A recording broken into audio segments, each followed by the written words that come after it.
Welcome to Vibes of India. I'm Janvi, and today is a very exciting day because I'm sitting with four of the very talented boy kid reporters, and we are here to discuss about the education system of India and the examination system of India and what's right and what's not right with it.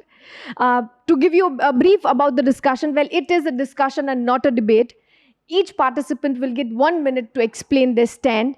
And yes, we're not cutting each other. So, yes, let's start our Boy Kid Reporters discussion. We start with Mithilesh. Hi everyone, my name is Mithilesh.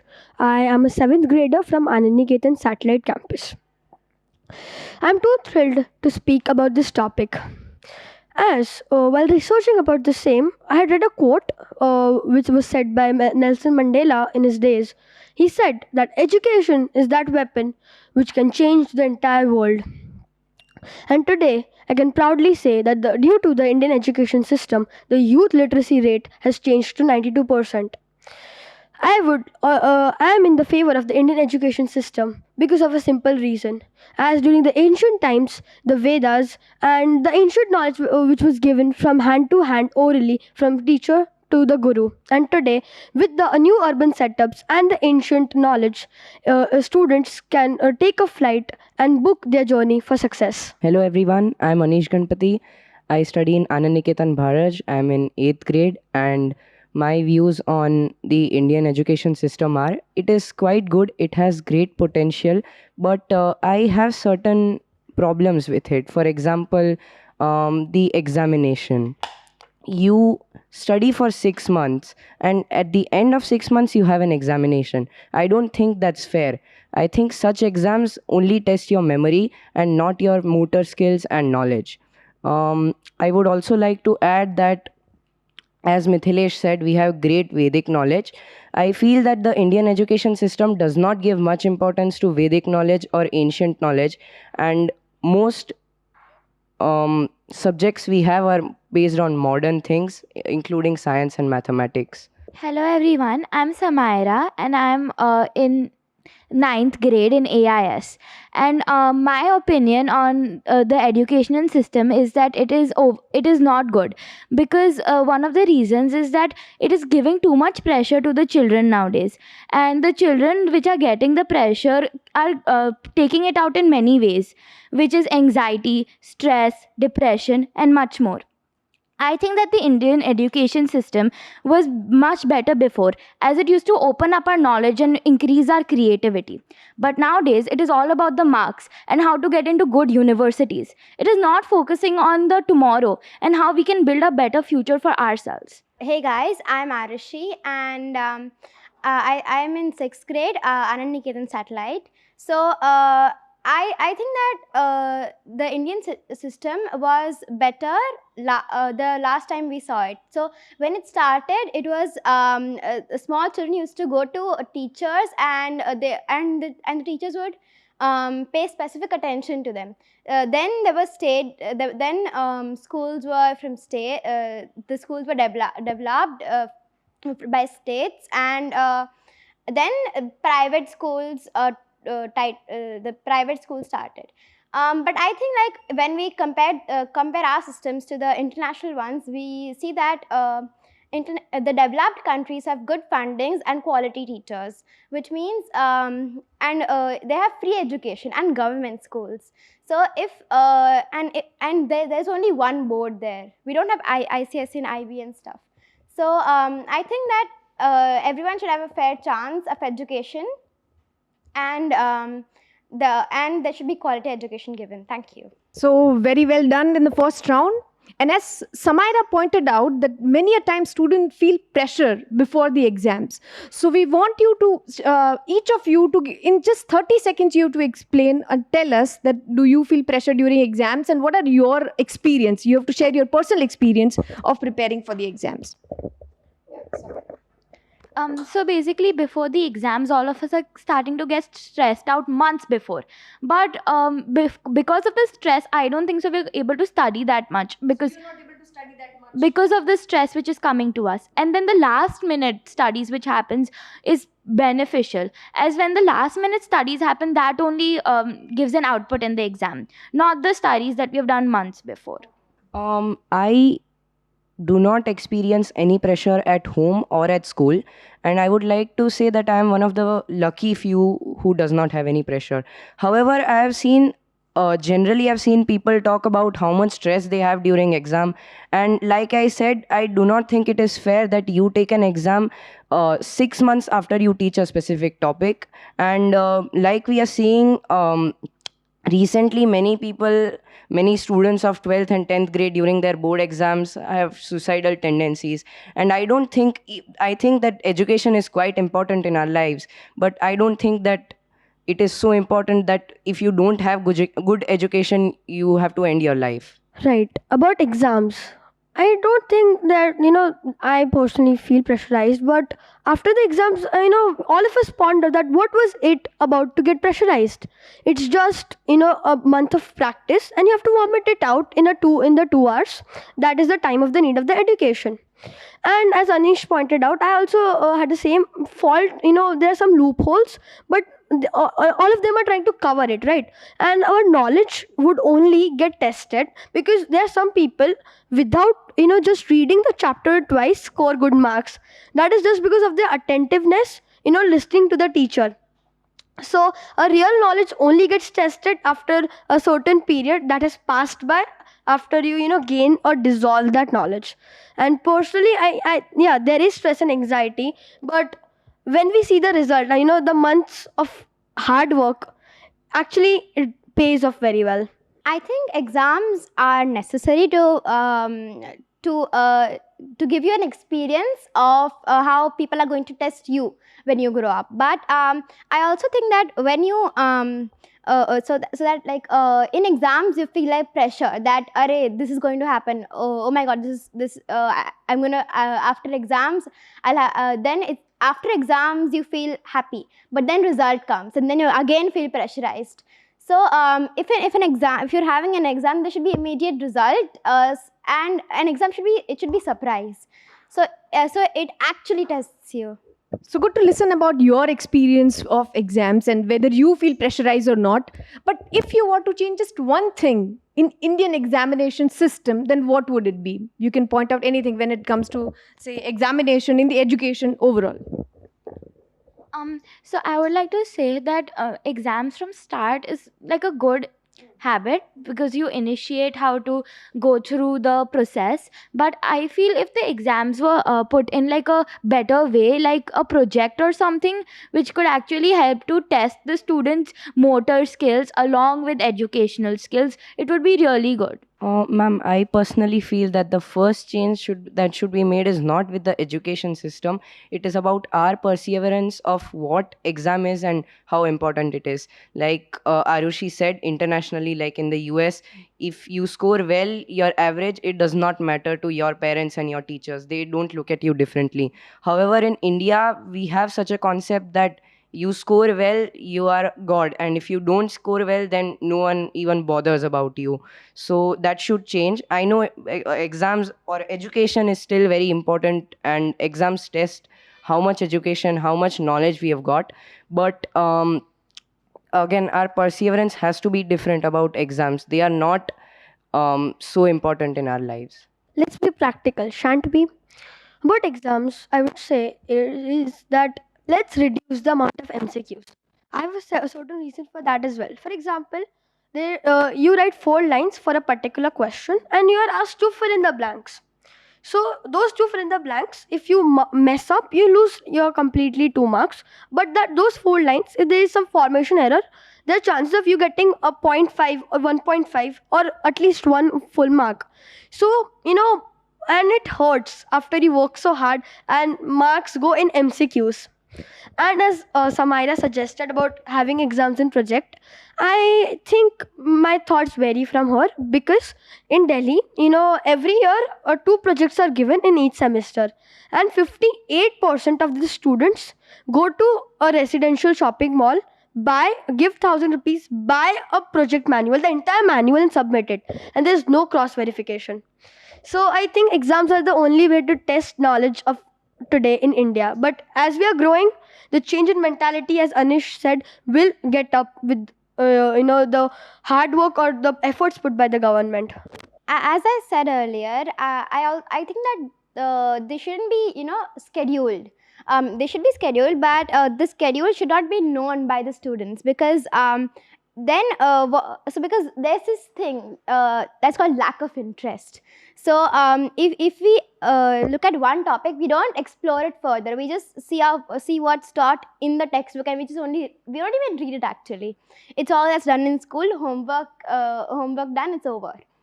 So if it's surprise, then we actually get to know that how much we have studied, not knowing what exactly is what topic we're going to have in that test. So if we if you're tested in a way that is different, something that is, and not only written, it should be practical sometimes, and it should be fun also.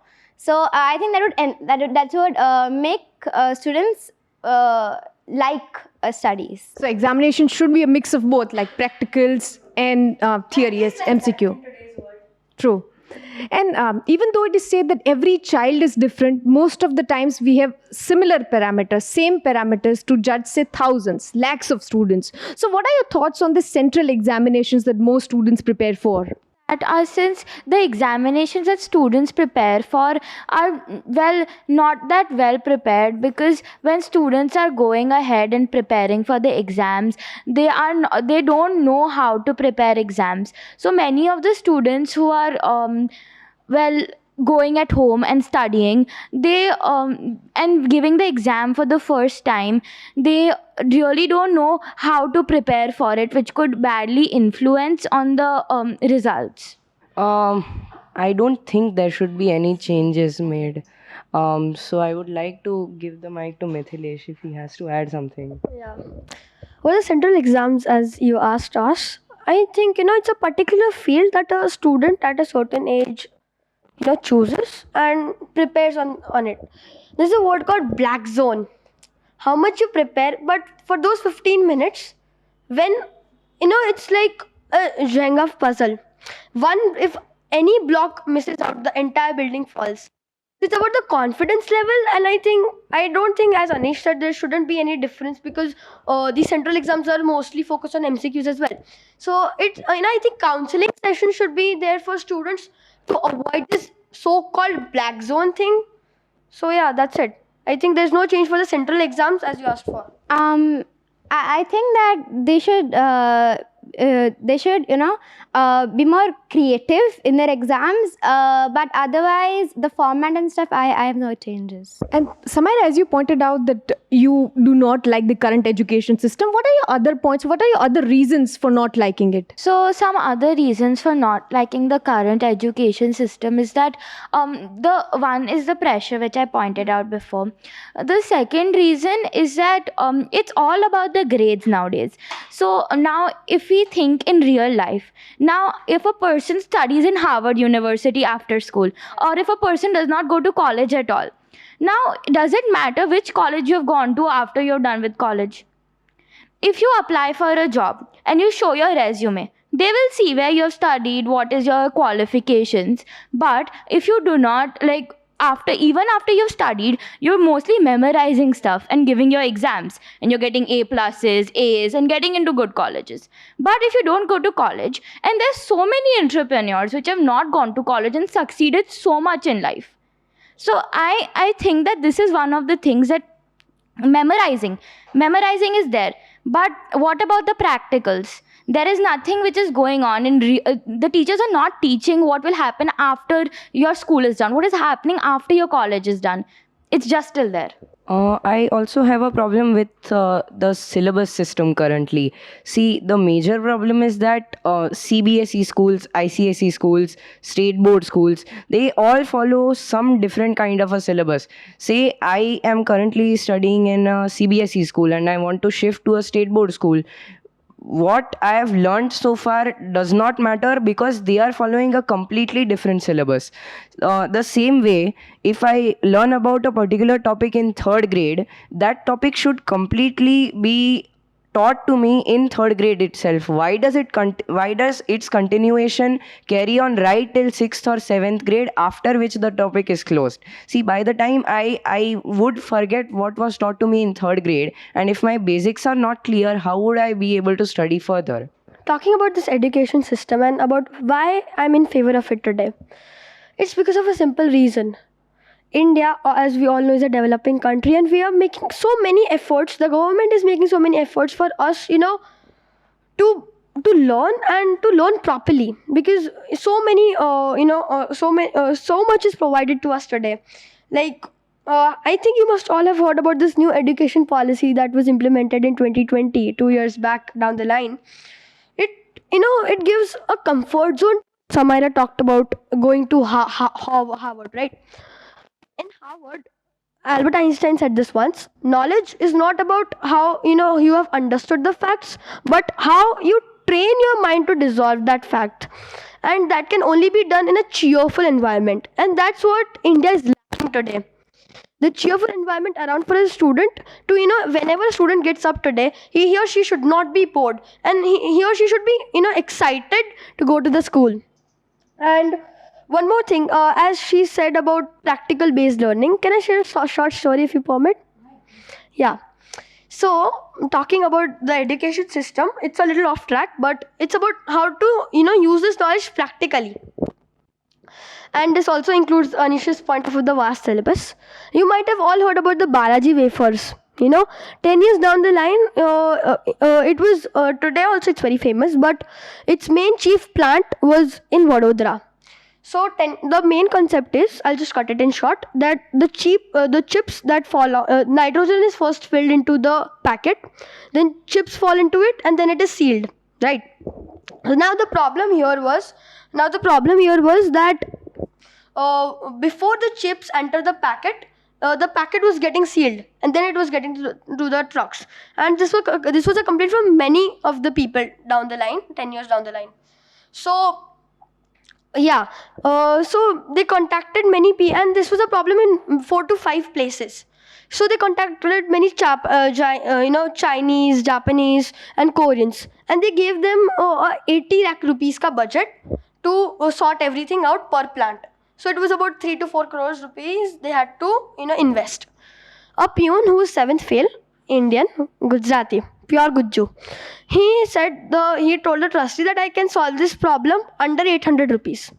He went and bought a 799 rupees ka fan and kept it, there's a tunnel through which the packet goes to the trucks. There's a tunnel. So he kept that table fan near the tunnel.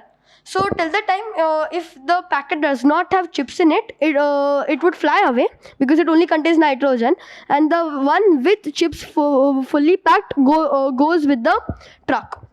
So that was, and today he's a general manager. So being an Indian, being practical, being literate does not mean to get a degree. It means to have some experience and how to use something up here on your top floor. I think I'd mentioned before that quality teachers, right? Now what happens is, suppose I don't understand anything, okay, in school. I am explained twice. I keep asking why. Then the only answer I get is that's just how it is. So, and then if I said, but I don't understand, then they say ratta maro, that's the thing. Memorize it says. So I think that the what the actual concept is should be explained to the person. So there should be this type of educating kids in which it feels as if they are not being taught, but it's like it's like Wonderland. You like how you're educated, you understand it. So same way. I think that there's no exposure either, because you think that you want to be so and so when you grow up, right? That keeps on changing, but it kind of is decided when you're like in 7th, 8th. But the same thing that you've been taught from grade 1 continues till grade 10, okay, maybe 11. Then you decide what your career path is. But if you've decided earlier, then you have no interest to look into it further. You don't go on Google and search that I want to be so and so. So what colleges do I search for? And suppose I want to go to boarding school. So I just jump there. We are not taught that we should go slowly. So those kind of exposure should be given to us. It should not only be academics and importance to science, maths, English. It should be everything. It should be an all-rounder. As you all rightly said about the education system in India, but many young students also have this American dream. They would want to go out and pursue their further studies. So tell us, what do you want to pursue in future? Which field of career you would want to choose, and would you wish to study in India? So as you rightly said, many people, since childhood, parents are like, go to America, go and study in big colleges, go in colleges in top 50, this, that. So obviously the child's mind would obviously get influenced towards that, since every parent mostly nowadays says that. Well, my dream was to become a lawyer, and it's like a human's lawyer. So a child's right and people's right. And so now you asked about what I want to do, if I want to study in India or America. So this could vary accordingly to places. So this is going to be a neutral answer from my side, as in if you want to study American law, then you have to become a lawyer in US. But if you want to become a lawyer in India, then you're going to study Indian law. So I wanted to study American law naturally, but since I want to become a lawyer in India, so I'll have to study. Firstly, I would like to answer Mithilesh. Mithilesh, you said that there was a seventh fail person who solved a major problem in a factory. I would also like to remind you that there are good engineers who do not get into very good colleges, and as a result their resumes are not as fancy, and there are many engineers whom you can see on streets today as vegetable vendors, and those same engineers, if they were in US, they would be earning quite a lot right now. As for my career plan, I want to become an astronomer, and my initial plan is to go to MIT in USA, but I know that that might be very difficult, so my backup plan is IIT in India. That is one institute I really respect and would love to be a part of. And over to you. What a career plan? I think it's too aristocratic right now, because I would like to become the Prime Minister of India. I think, and to start, I would like to become the judge of Supreme Court, and then take a way to the Prime Minister of India at any suitable age. Yeah, and my plan is to go to Wharton University in Wharton University, because that encourages law, and that is more of a practical based learning with case studies and group projects. So yeah. I want to be a detective, and actually, I was inspired by books. I read various topics about detectives. It included Nancy Drew, Hardy Boys, Sherlock Holmes, and I read on vast topics, and there were many career paths in them. But I think that detectives, I just I got intrigued when I read the first book about it. If you ask me that if I want to if I want to stay in India for my education, or I want to go abroad, I'd say that I don't know. Why? Because by the time I grow up, the technology would have been expanded into so many ways. New colleges, new universities, new areas to explore. Maybe India would have developed, and it would have better colleges than America itself. But so I don't really know. It depends on what I see when I when I enter the future. Thank you, all of you, for having a very healthy discussion on the education system of India. And for more such interviews, for more such discussions, keep watching Vibes of India. Like, share, and subscribe us. The icons are given below. Thank you.